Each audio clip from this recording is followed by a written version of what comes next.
Hi, y'all. How is everyone doing? I've been having lots of thoughts. Obviously, I missed doing a post on Christmas Day, but I've been thinking a lot about form, festivities, and faith. Um, it's funny because my husband often, when he's working out at the same time as me, will come over and maybe say, "Okay, you need to, squat further down, or you need to change this form, or you're not uh, doing your form right." I guess is what I'm trying to spit out. And so sometimes I take it like a grain of salt, and other times, I pop off something at him, and other times I see why he's giving me the direction he's giving me to help me um, meet my fitness goals and make sure I don't get injured. And so he definitely has my best interest at heart, even though I push back sometimes.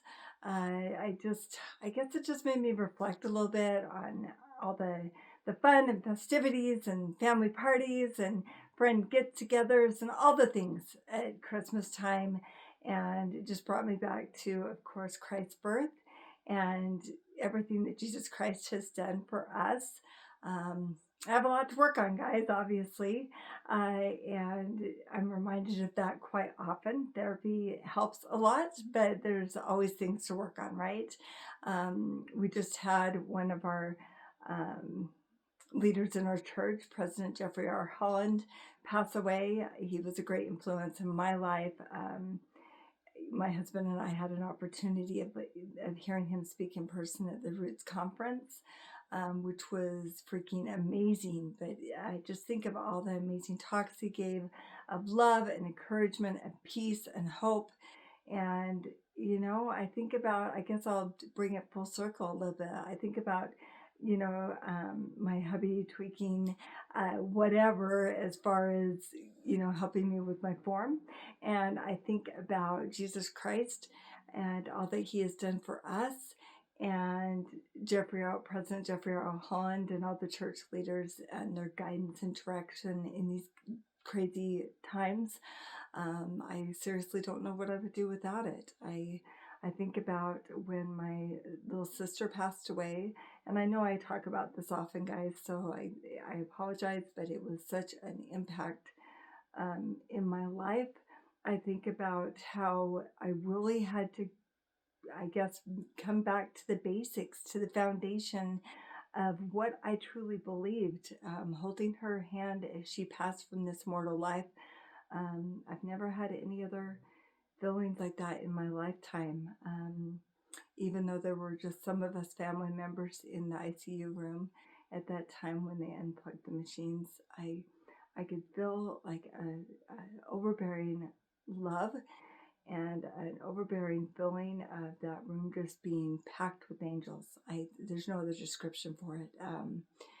Just that peace of knowing that she had accomplished and completed her mission here on this earth and no longer needed to suffer. Um, there were long days ahead, guys. I really, really struggled. I had to truly dig deep and remember who I was and what I stood for and my hope through Jesus Christ.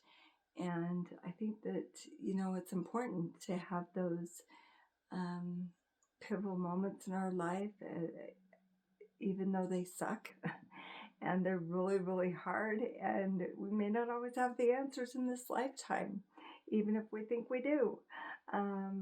So I'm grateful for the special gift our Heavenly Father has given us through Jesus Christ and through his birth and through his atonement. And I'm grateful for leaders like Jeffrey R. Holland who give us guidance and strength in these crazy times. And I guess I'm just always aspiring to be better, to learn better form, both in and out of the gym, and so I can be a better person. But I hope the new year finds you all well.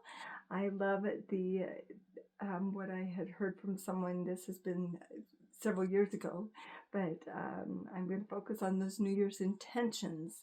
And they've always been called New Year's resolutions, but I love the term intentions because we're always trying our best, guys, day in and day out. And Happy New Year 2026. Love y'all. Bye.